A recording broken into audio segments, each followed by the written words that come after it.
Good afternoon if you are on the East Coast, and we're glad to see you today. Today is our last in our RC&D webinar series.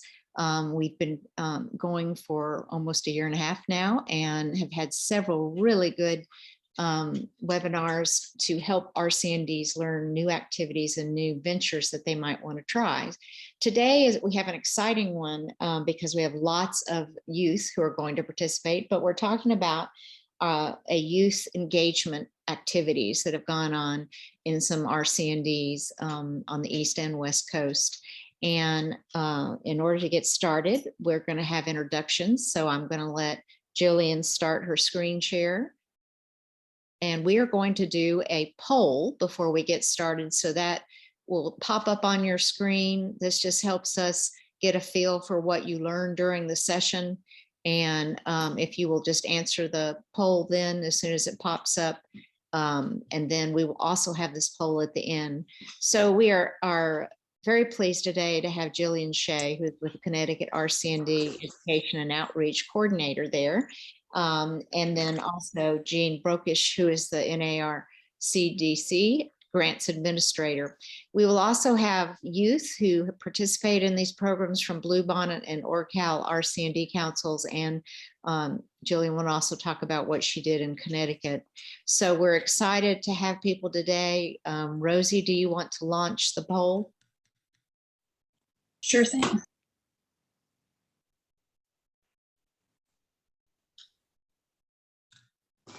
Okay, so if you'll just take a minute and answer the questions.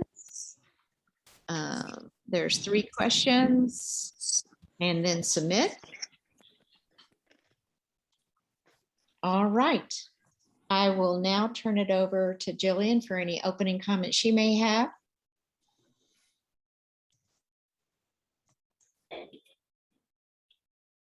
Are you there, Jillian? Did you have anything you wanted to say before Jean started? Sorry, I was getting trouble getting my mute button undone. I'm good, and I can launch the next slide for Jean if she's ready. All right, Jean Brokish, it's your turn. All right, great. Well, I am glad to see so many repeating and new faces on today's webinar. I am Jean Brokish. I've been the Grants Administrator for National Association of RC&D Council since June of 2019, and I've had the pleasure of working with some 40-some sub-awards and councils doing amazing work across the country here.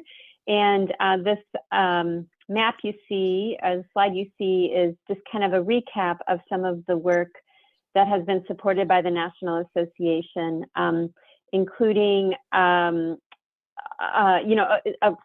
sub-awards there to do outreach and training, youth leadership, engaging with partners in multiple levels, both at like county, state, and national levels. And lots of really great work has been done through the councils across the country, as well as through support of the National Association. I know there's some board members on the call here today, so I want to give a shout out to them. I also want to just acknowledge that this is Veterans Day, so thank you to anyone who has provided service to this country or family members.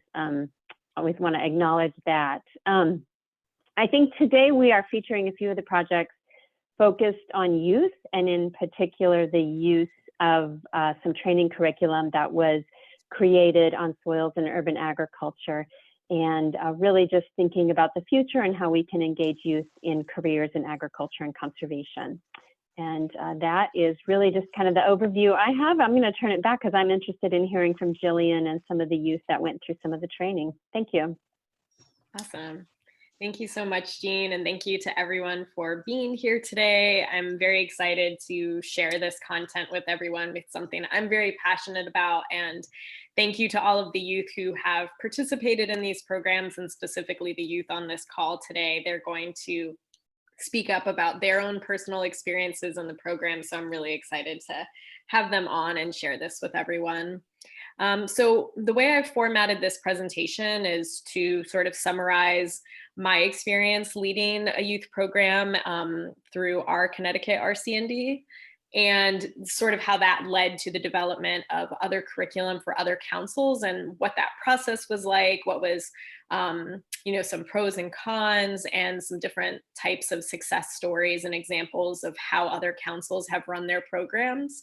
And hopefully this sparks a lot of ideas and excitement around how to engage youth effectively and how to make these programs genuinely meaningful for young people.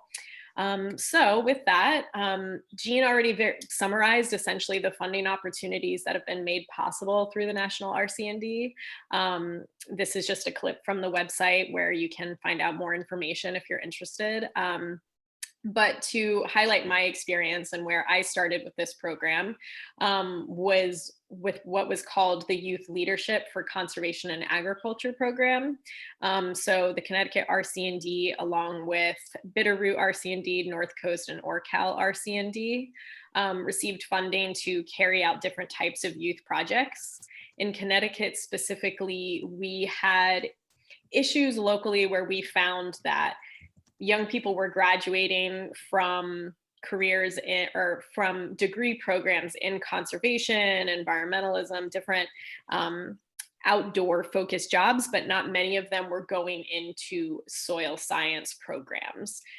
So I developed a curriculum that was centered around exposing young people to careers in the industry, and did that with educational content alongside direct hands-on career training.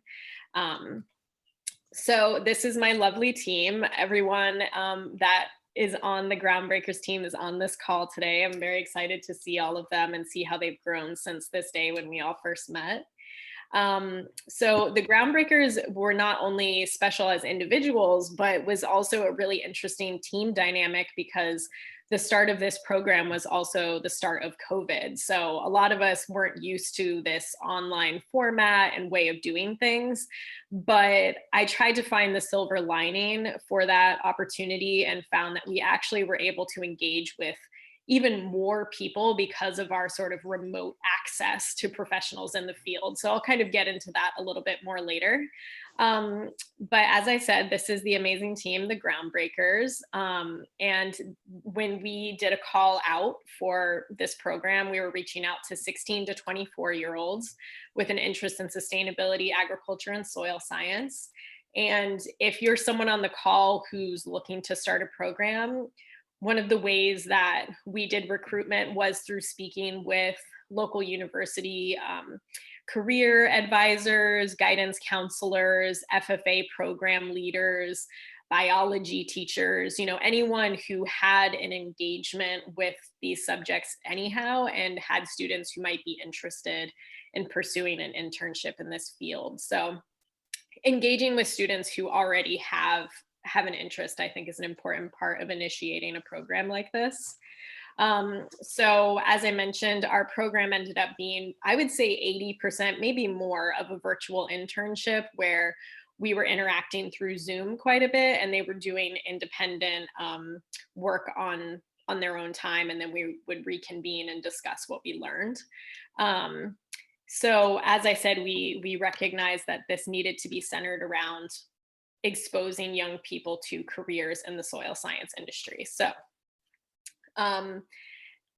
how that came about was we would work on the curriculum itself. They'd be learning soil science basics. I'll kind of show you a piece of that later. But the component that I felt was really important to incorporate into this internship that also just makes it much more engaging is to have a community service or project element involved. So we, attended a composting tour of a facility that produces large bags and slings of compost. And then we were able to plant lettuce planters with a bagged compost product that we then delivered to the interns' individual or group of choice to their front doors. And with that was an educational handout that explained how to grow your own lettuce, what kind of soil this lettuce was grown in. And it was sort of an empowering project to do because it was also at the start of the pandemic where, food scarcity issues came up, and this was sort of a response to that while still incorporating the curriculum. We also learned a lot about vermicomposting, a lot of trial and error there. My interns will probably laugh at that one, but we were able to make our own bins and donate them to Anna's community garden. You can see her pieces of her beautiful plot there, where we were able to make vermicompost bins and donate that to the community garden. But alongside that educational handout, they were able to apply their knowledge firsthand. So that was a really important aspect of making this internship more than just, a day in a classroom. So this is also just a highlight of sort of our Zoom experiences, where we got to take tours of different facilities. And as I mentioned, we sort of got an up close view, and we had several of these kinds of tours and experiences with professionals in the field that I think might have actually been more challenging if we were in person. So I was really grateful for the different people around the state who spent their time with us and had perhaps an hour-long talk about a day in the life, or in the right picture here, you'll see after we sent in a soil sample, we're getting to see a soil scientist test the nutrients of that soil firsthand, and then immediately after give us the results and analysis of what we submitted. On the left here was a cow pots tour, which is a local company that repurposes cow manure for a plantable product, and they got to see that process firsthand. So it was sort of this way of relating to professionals in the field through virtual field trips, Q&A sessions, and just demonstrations of the work, so they could just see what that looks like, on a daily basis if they were interested in getting into that field. And I felt that the results were really incredible. I was really impressed with what the interns brought to the table. We were able to make a short documentary about their experience, which if you're interested, there's a link here, which I can put in the chat later, that details the experience a little more in depth, and you get to hear from the interns directly there. But there was a huge component of this internship that was about reflection, where at the end of the experience, we're going back, recalling what we learned, and seeing how it can be applied to their day-to-day lives and their future career opportunities. So that's a little bit about the Connecticut RC&D experience, which where we went, or where that led to, was the 2021 Youth Engagement Internships. So I sort of formalized my soils curriculum into a guide for other councils to use, trial, let me know what was successful, what wasn't. And in the meantime, I also adapted a curriculum on urban agriculture and food security, which the OrCal interns also participated in. So the 2021 awardees were the Bluebonnet and OrCal RC&Ds, who also did really incredible, inspiring projects with their young people. And I'm going to highlight here how they approached the internship and content differently. And, I'll ask them afterward how the results were for them. And that's where you can hear from the youth about their experience. But just to give you a sense of how the curriculum is formatted and the goals within leading an internship program, is that it's kind of broken out into these categories. So there's the topic, the amount of time it's going to take to complete this assignment, the goals of completing this assignment. We included a section about the Farm Bill, so there was a greater understanding and connection there. Highlighted the mentor responsibilities of what's expected for them to lead this particular session. Discussion questions are meant to be utilized as something outside of the assignment experience, where we're taking the assignment and then talking about it a little less robotically, I guess, is to just talk about it in plain speak. How does this affect your life? How are you affected by what we're going over? How does this apply to your school? And, what more can we learn from this? And then the two most important sections, in my opinion, that were really important to me to incorporate into the curriculum was the career connection, that this information isn't just existing in a vacuum where, we're learning about soil structure, but we're learning about the person who studies soil structure for the benefit of growing food in your region. Making those connections and making it more meaningful in that way, because I know for our council, despite all of my students having a love for agriculture and environmentalism, they all resonated with the fact that they, had a soil science section of their schooling, but it wasn't ever super in depth, nor was it something that they were really engaged with saying, oh man, I'm really fired up about soil science. Like, can't wait to dive into that. So this was a way to provide a little more engagement and a little more of a glimpse of like what soil science can actually mean in the real world and how you can get paid to study it. Providing that that view into that world, I think, is very important. And then tying that into a volunteer or project opportunity where they're not just listening to someone speak about their experience, but they're getting to live it out through whatever means the mentor found suitable. And then after this page actually is their assignment, their formal reading, videos, whatever it might be, and then an answer key for the mentor. So that's how that was formatted. So this is the lovely OrCal team. We also have everybody on the call from their council today. Excited to see all of them. And this was a really inspiring group, and I'll kind of give multiple reasons for that later, but I just wanted to highlight their choice of formatting, which was really interesting to figure out their approach versus other councils' approaches and how the curriculum worked for them. So they took what I called the fast track approach, where they did both curriculums, which I was very excited to see both of those at use at once. And it was 8 weeks total, but it was approximately 4 weeks per curriculum. And Bonnie Wood, who's on the call and in this picture, she was their mentor directly. And then they had partner organizations, the Siskiyou Works, which did a lot of the more career training aspects of the work. So one of the things you'll see in here, I won't read every quote out loud. You can take time to look that over because there was a lot of really inspiring direct feedback. But in the internship, I provided a feedback form for every lesson plan. So after, they've had the full experience, they can look back and say, oh, I hated this. I loved this. This could have been better. This link didn't work, whatever it might have been. It was a way of seeing how effective the curriculum was speaking to each student. And they could respond to a feedback form where, they didn't have to feel like they were hurting anyone's feelings. So really got some valuable insight about how the curriculum functioned for them.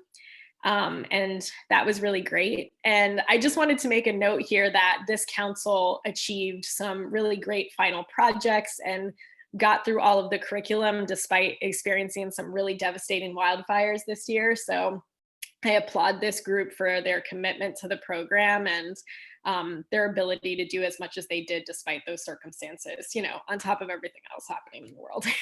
So great job to this team. The Bluebonnet team, equally inspiring and also a totally different approach into how they saw the curriculum and how it was led. So they had 5 intern participants. And they did just the soils curriculum, which was a great for me too, because it allowed me to see if they do a deep dive, how does that work differently than if you were to do, a fast track approach. So they spent 8 weeks on the soils curriculum, and this was led under multiple mentors. Julie Winchell oversaw the whole program, but then she was able to delegate each lesson plan to a professional in that field. So as I mentioned before, there would be the main mentor, and then they would go visit a professional in the field. Instead, this was a professional in the field leading that lesson plan, which I think led to some really inspiring conversations, more in-depth view, saw some really cool final projects as a result of this. So I really enjoyed and appreciated this approach as well. So again, more intern feedback that was really valuable. This is the team at the TCU Soil Science Lab. So again, a lot of hands-on in-person interaction, which was really great. So let's see. So the final projects for both teams combined, there were 7 projects total. So I think I mentioned in my team, we did a few different projects along the way, but we did a group final project. These intern groups, a lot of the interns chose to do their own individual projects, which was really great to see because there was a broader impact, I would say, across each student's approach. And there were things from bokashi composting videos, social media posts about environmental issues, edible soil layer demos. I liked putting the power in the intern's hand to decide how they wanted to impact their community. So that was really inspiring to see. And one thing that I haven't mentioned here that I think is actually a super valuable aspect of an internship program that I think many other intern programs don't include as part of what they offer with, hiring someone on part-time or, at an intern status, is to give them an opportunity to not only get exposure to the field, but to get exposure to applying to be in the field. So this looks like getting to sit down with our interns and go over their resumes, to do a mock job application, to write a cover letter, and to spend some time with their mentors to discuss what could be tweaked, what could be added to make it more compelling, what could motivate someone to hire you versus someone else, because it's rare that I feel like many young people go into the working world and don't really ever get that experience without just trial and error. So it was a really important part of each curriculum to have an entire lesson plan dedicated to applying what they've learned to an actual resume and cover letter. So I know my team gave me feedback that that was something that was super valuable to them, and for any future curriculums, that would be a priority of mine to emphasize and to elaborate on. So this was a highlight of one of the students' projects that I just wanted to shed a quick light on. This was Karina Torres from the Bluebonnet RC&D, and I was really interested in her project because it was just a perfect example of how even if an internship doesn't lead to, in our case, for example, a soil science job, it may open you up to new opportunities that you didn't maybe see before.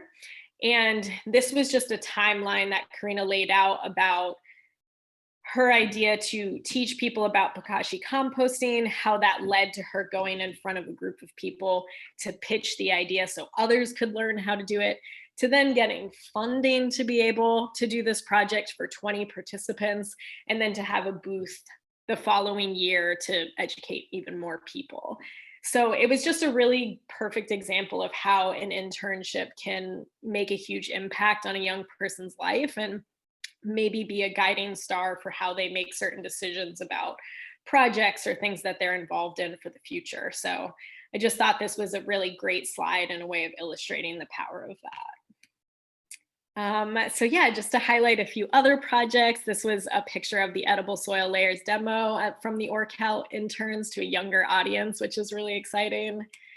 A social media post created by a Bluebonnet RC&D member, which I think is great for young people to show other audiences, their peers, what they can do through social media. And to cap off most of what I'm saying here, to summarize the 2021 experience, there were 8 intern participants, 8 community engagement projects, 12 comprehensive lesson plans that were tested and modified to be more accessible for future participants, and 10 plus industry professionals who engaged with the youth during this time. So That is my mouthful about the internship experience and engaging young people in this type of work.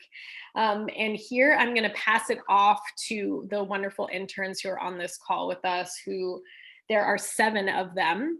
So I'm going to call on them individually and allow them to take a minute or less to explain their experience in whatever way they see fit to kind of illuminate this experience from their point of view.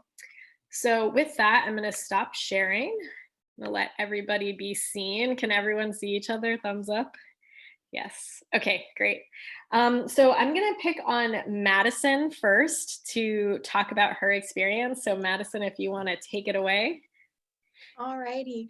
Well, hi everyone. So my name is Madison, and I was an intern for we were in Eureka in California, and this internship was like so amazing. I've never had done an internship before, and someone I knew through Siskiyou Works was like, "Hey, I know you want to go into agriculture. I think this would be a great idea for you." And so I looked into it. I was like, "Yeah, this looks like a blast." And I mean, I get work experience and also learning stuff from the curriculum while getting paid to learn pretty much. Um, and so I was so amazed by how this internship turned out and how I got to meet new people that I'd never met before, and we've had such a great friendship since then. And all the mentors that we got to work with and all the people, it was really just really great to see in our little community how there's people out in the community that we didn't even know of, and they learned so much, and they got to share with us, and we got to learn and then put it to use hopefully in our life. And yeah, it was really great. And from where we live in Siskiyou County is really agricultural filled area. And our schools have like a different type of education that we don't really get to learn a lot about soils and urban agriculture. They don't really focus in on that. So when I got to learn about this, I was like, whoa, I didn't know that. There was so many great things I got to learn about, and it was really amazing. Awesome. Thank you so much, Madison. All right. So next is, next is Anna from the Connecticut RC&D. Anna, feel free to take it away.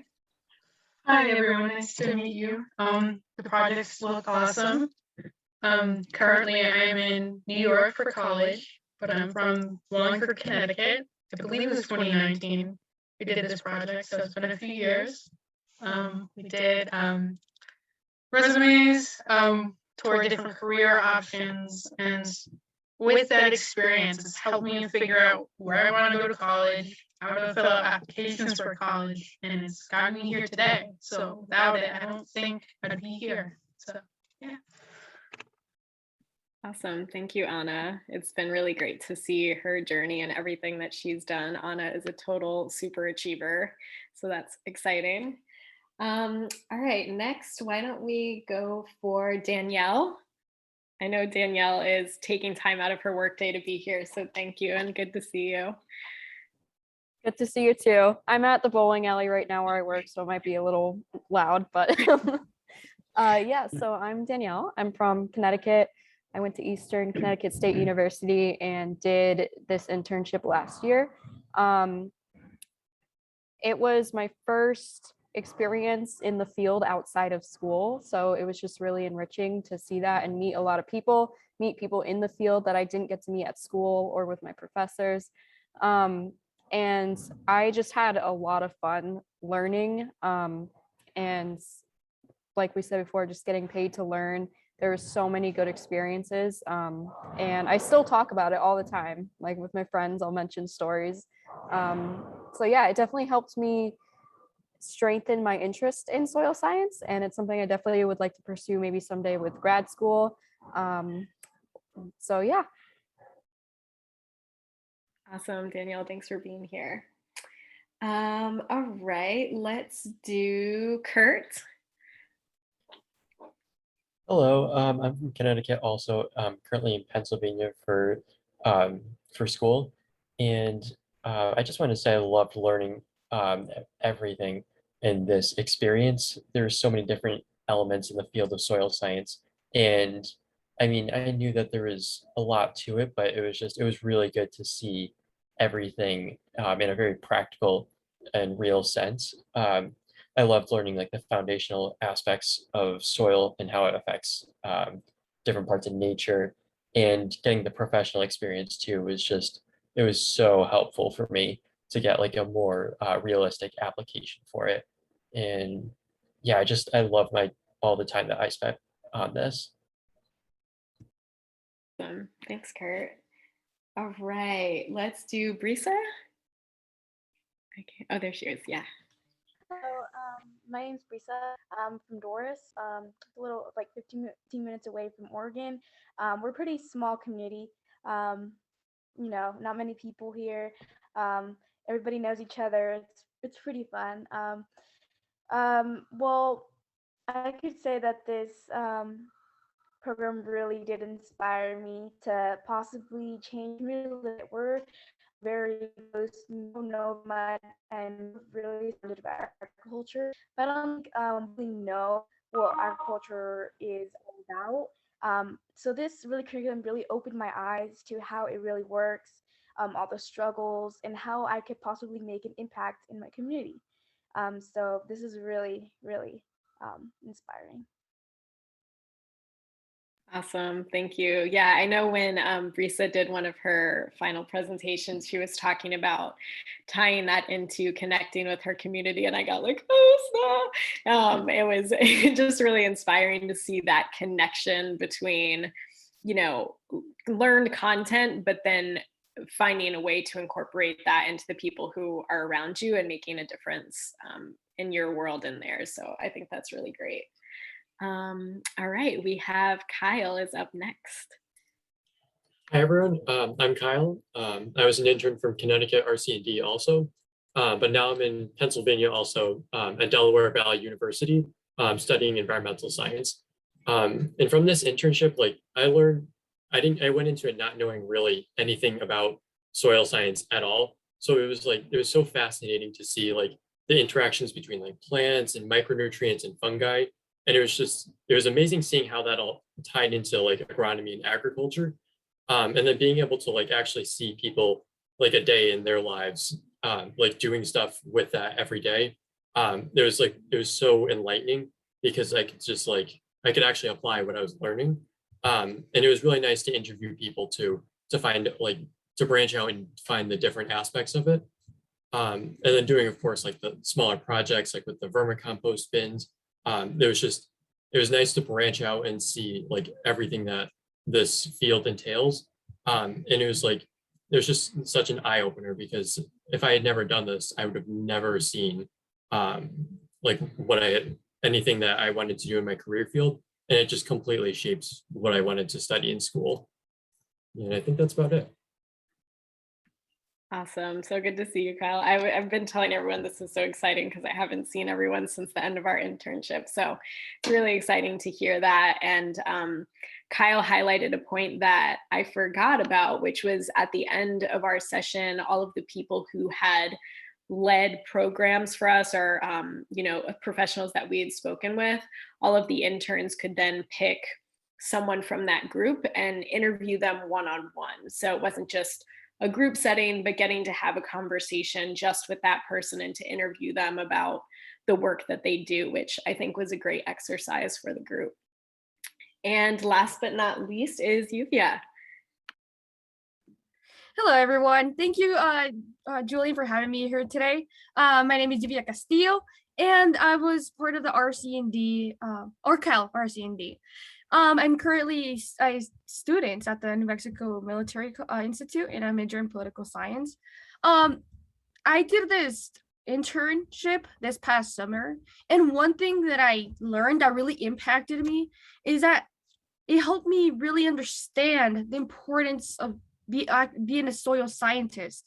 There was many things that during the internship that I did that I realized that I could do so much more, especially as a political science major. I feel like I could do more things once I'm back in my community. one thing that that I feel that I could do for my community that inspired me, that the internship inspired me to do, is probably start like a community garden. We don't have a community garden in my community, and that's definitely something that I would like to be part of, and to show that the elementary kids or any younger kids that about the importance about soil science. Also, meeting many other professionals through the internship also showed me the importance that they really care about our community and that we can do so many things still. And there's so many ways that we could help our environment. Through this internship, since this was my first internship too, I feel I learned so many things, but as many internships mentioned, this was a great experience. And this is an experience that I could definitely say I wanted to have a minor in, since I haven't said in my minor yet. And this was just a very good experience, and it's what I'll remember. Amazing, thank you. And yeah, thank you to everyone, all of the youth who have just spoken, for taking the time out of your busy schedules and lives to come and talk to everyone about your experience. It's really, you're all very inspiring, and we do this because you're the future generation of what's going to be possible. So always really excited to hear from you. And we have a few minutes before a Q&A session that I just wanted to open the floor for either George, Bonnie, or Julie to say a few words if they'd like to. If not, we can move on to the next slide. Everybody knows me. I'm a person of few words. Just kidding. You know, that I am so hopeful for the future because of working with these youth. It really inspired me. And one of the things I just texted Brisa that I was in talking to the city manager in Doris, and she said, I am very interested in a community garden. Please have Brisa call me because I want to work on that with her. That is so cool. And I just let her know that. So that's just, they don't have one. They had one started and stopped years ago. And so that's just that's just a cool result. So. And how cool was it to be able to go and eat dirt? We got to eat dirt as an adult because they did the soil layers with the local YMCA STEM classes, and taught them about soil layers and the different things of that. So it was very, the big thing was the students became the teachers, and they learned so much more by doing the teaching and sharing it with others. They really dug in and learned a lot more. So that was kind of a cool aspect that Bonnie Wood, our main mentor, was led them through. So thank you. Awesome. And Bonnie, did you have your hand up too?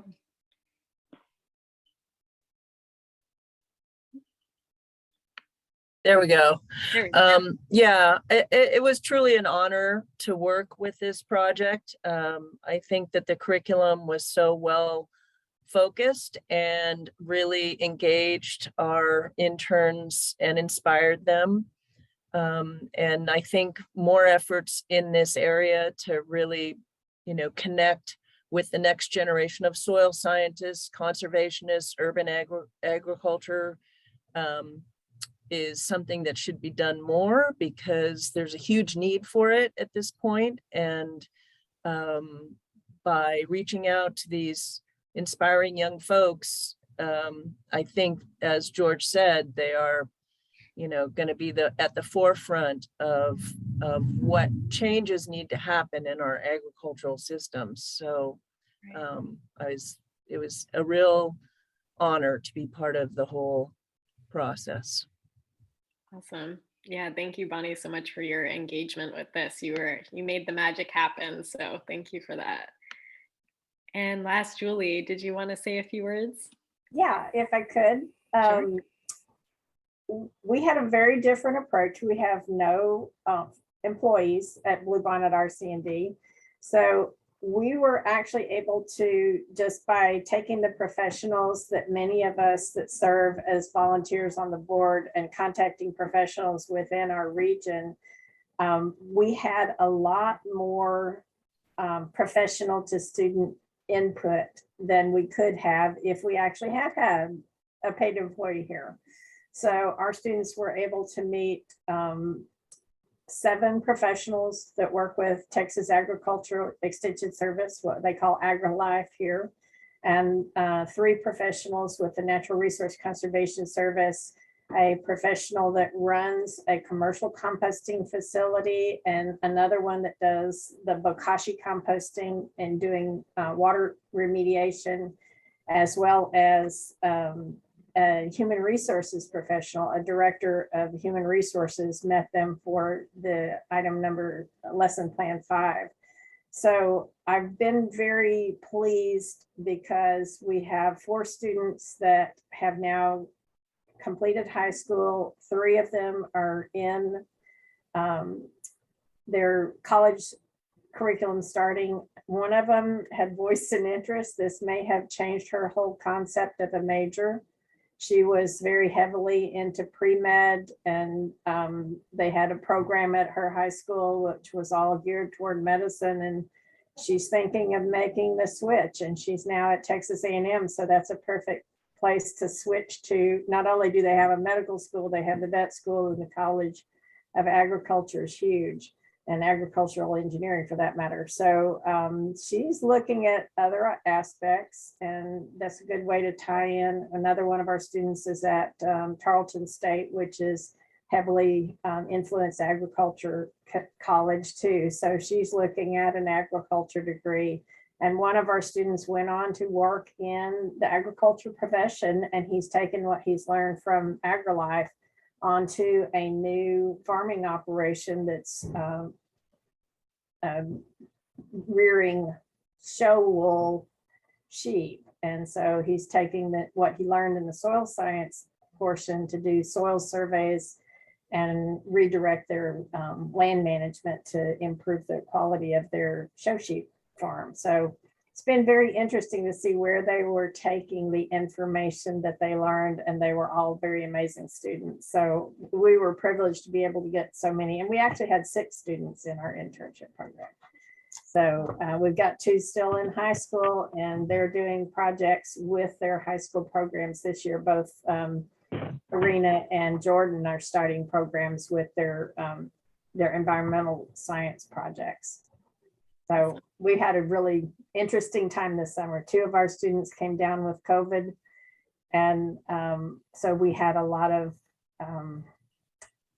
glitches with our programming as a result, but they came back and were able to complete all of their studies, and everybody got their projects going and managed to get everything completed and have some really good information available for us.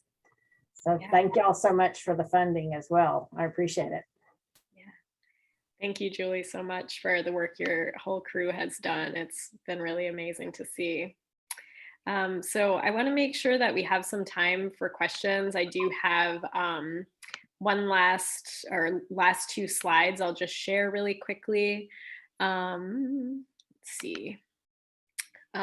So just in terms of where we're headed from here, is one of the goals is to make the curriculum accessible to other councils on the national website, expanded curriculum topics, and I'd be curious to know, I know we have questions in the chat that I'm happy to address, or whoever they're directed at can address, but I'm just curious about what other people in different councils and areas, what their priorities are for youth engagement in their area.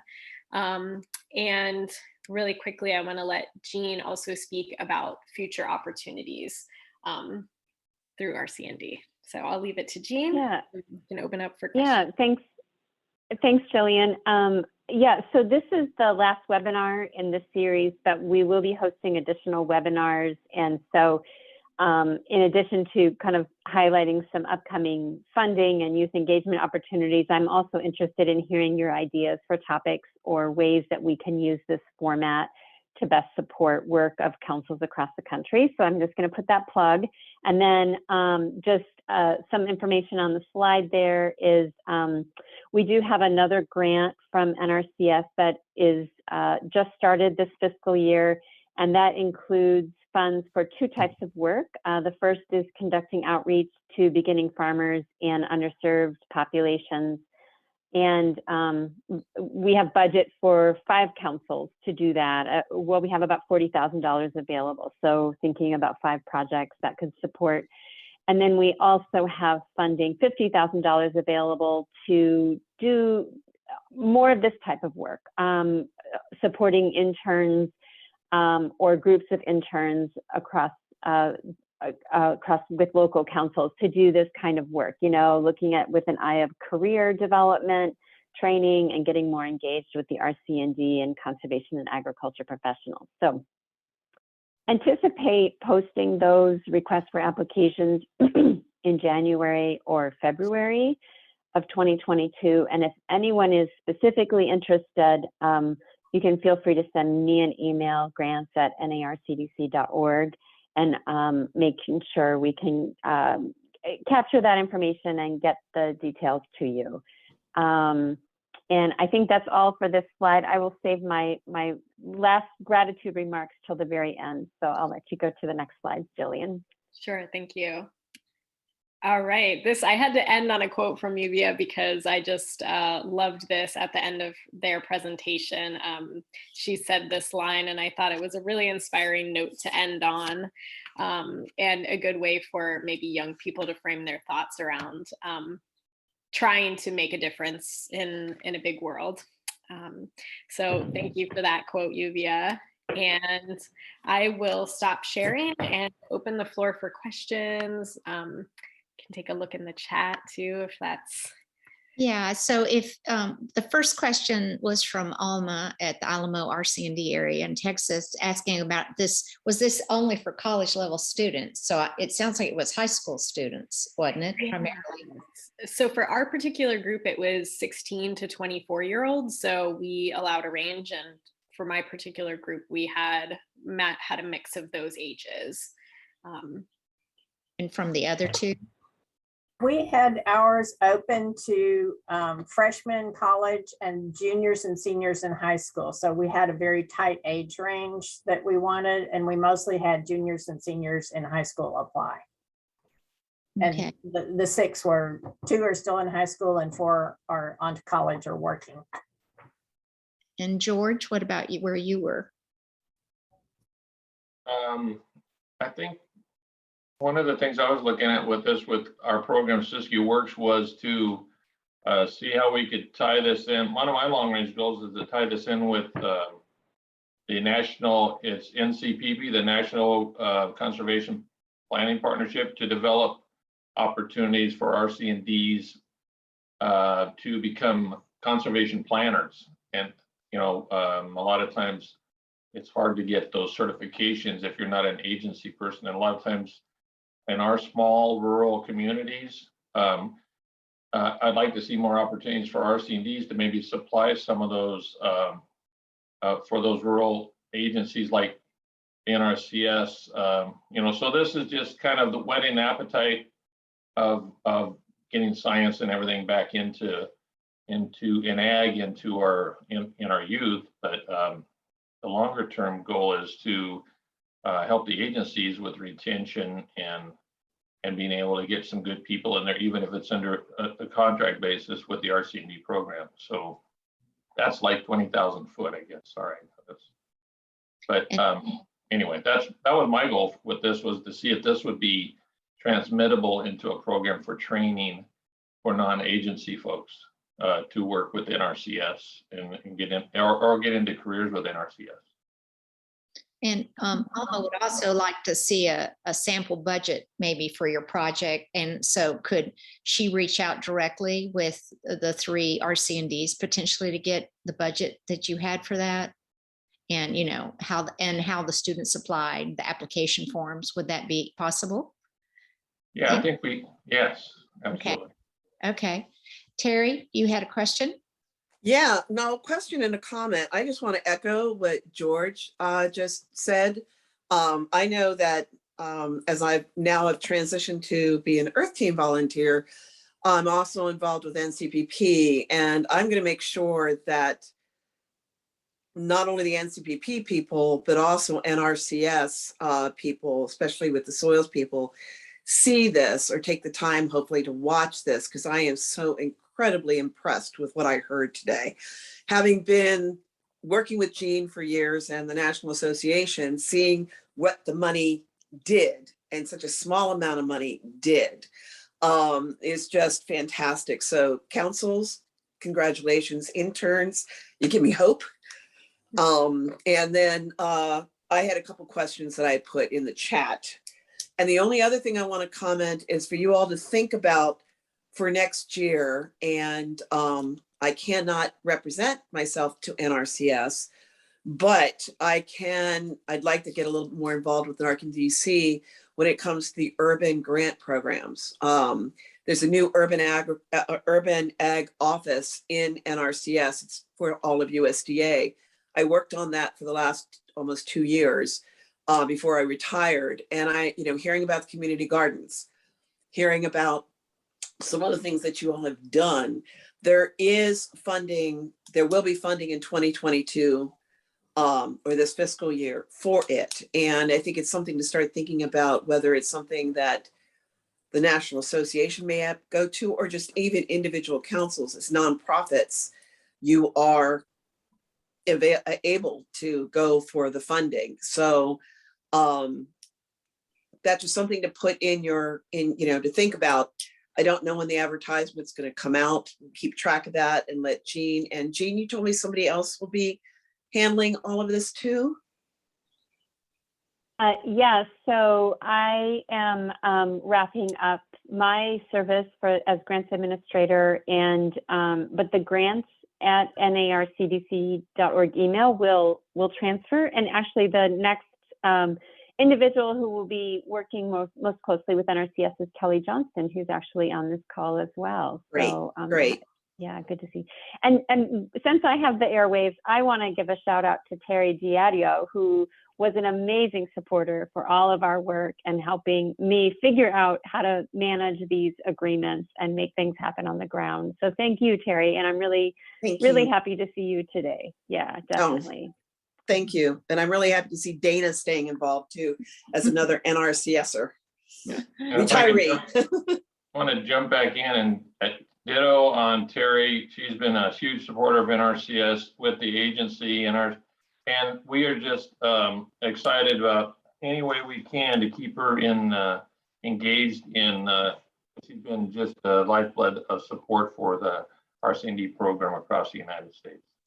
Thanks. But let's go back to what's important here. No saying anything, but is what the interns and what can be learned when the council members who have participated in this and the council staff, what can we learn from this and build so that at least this type of thing we can show to NRCS that this is a really good investment. So over time, improve, maybe increase funding, et cetera. But other people probably have questions also. And I have some questions that I put in the chat.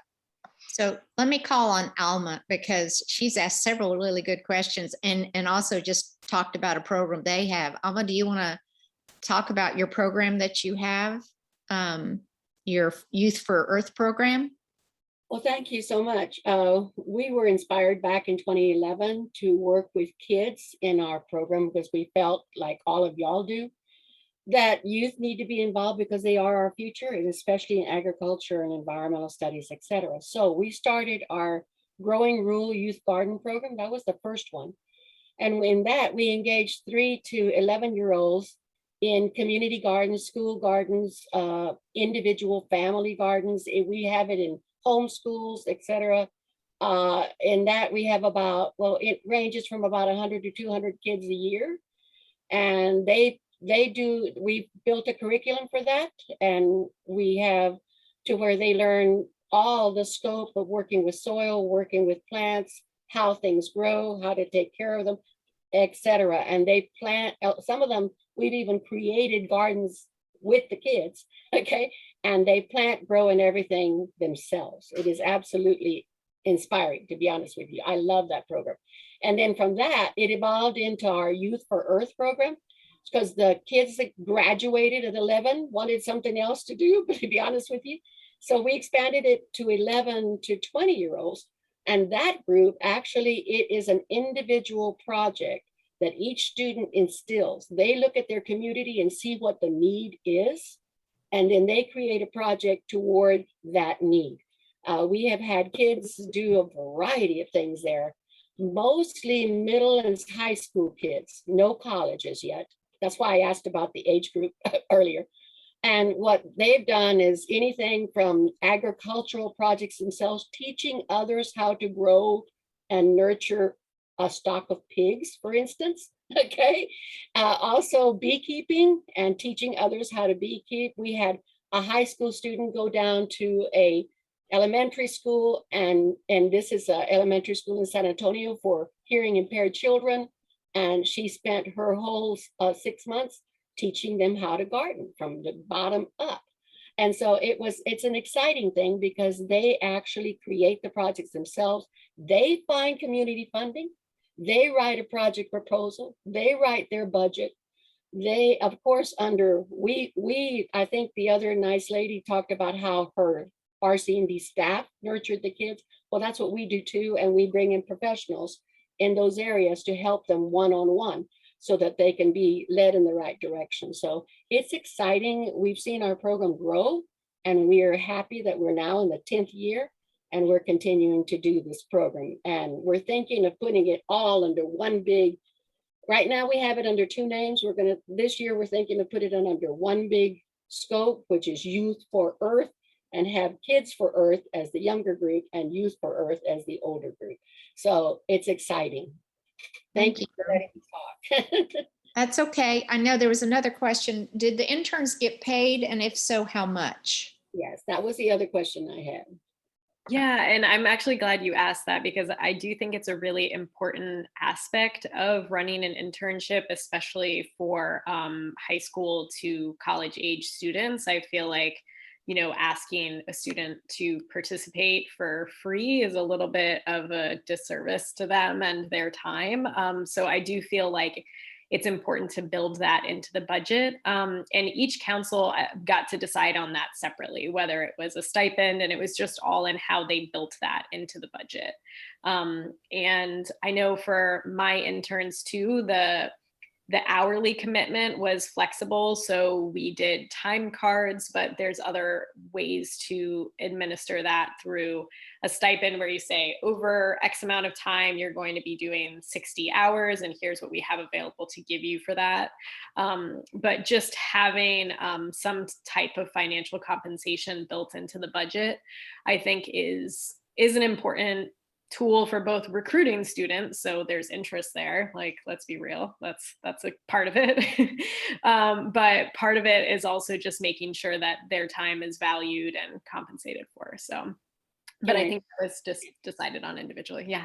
Can I say something here? For our Youth for Earth program, which is the 12 to 20-year-old, and I'll say again, we don't have college students involved yet, but we've had middle school and high school. We don't pay them, but we actually give them a fund so that their project will be workable. We pay for all the expenses that project incurs. So that can be anything from $200 to near $1,000, depending on what the project is. And that's our commitment as RC&D to that child. Once they choose a project, they turn in a budget to us. And then we say, okay, we will fund that for you. So they have no expense whatsoever, and yet their project gets accomplished. It's a real good feeling for the student that they are doing good in the community and other people are willing to help them.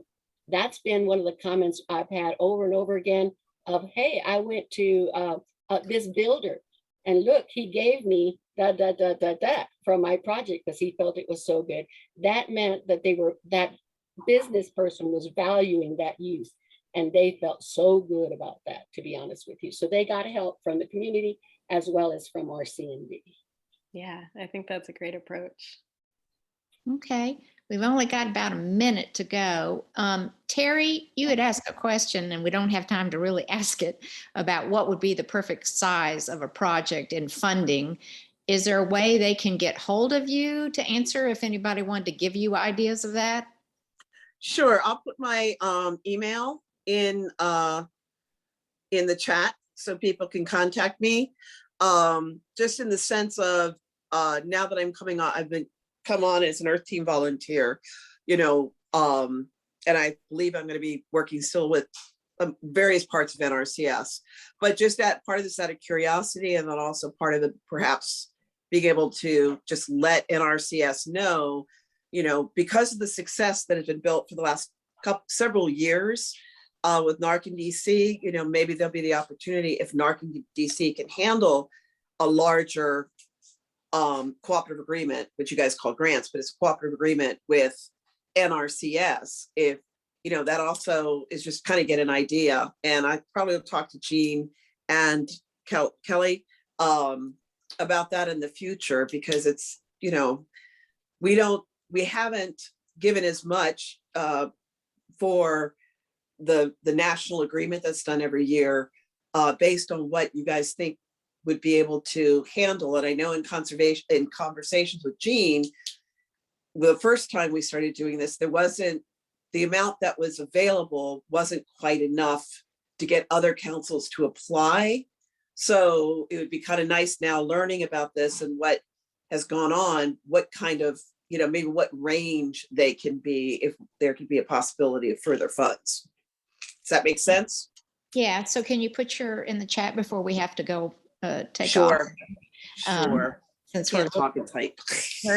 we're a little over our time. We do have a post survey. If everybody would please take just a minute to answer these questions and submit that. That helps us and helps NARCD answer NRCS of how we use the money and those kind of things. These for our complete set of videos will be posted up on the NARCD site and where you can find other information. But we've had excellent presentations over the last year and a half. And I would urge you to go back and look at some of those presentations. To the interns that are on, we'd love to spend more time with you, but we are very impressed with what you did during your projects and where you're going in the future. And having been an NRCS employee, I hope we at least tweaked your interest in a career with us or RC&D, but if not, you certainly have a better knowledge of care of the earth and activities that we can take on. Jean, thank you so much for your support and what you've done with the grants program also. And I'd like to take a moment to thank Susan McKinney, who was our sponsor for this, and the opportunity for me to facilitate these sessions. It's great to see where RC&D was today. I actually was over RC&D when I was with NRCS in Tennessee, and was in Washington when we made the changes with RC&D. So it's been great to see everybody and see what exciting things that you all have done, and I'm excited for you. Susan, do you have any final comments you want to make before we sign off here? Yeah, thank you, Dana, for being facilitator for these webinars. Thanks to the youth, especially for participating. This has been awesome. You know, these are just great stories to hear, and the projects are really awesome. Many thanks to NRCS and, of course, National Association of RC&D Councils for funding all of this. You know, we wouldn't be able to do it without you. So thanks so much. And you'll be sending this out to everybody, right? Yeah, there'll be a follow-up go out. It takes us a few days to edit the video and put all the information together, but it'll go out an email so everybody can view this. But National Association of RC&D YouTube, you can Google that at any time and see the whole series. And then I think there's some other videos on their YouTube as well. So just for good information, it's good to check in on that periodically. And Jillian, thank you so much for organizing this session today and getting all the great interns to come and speak to us today.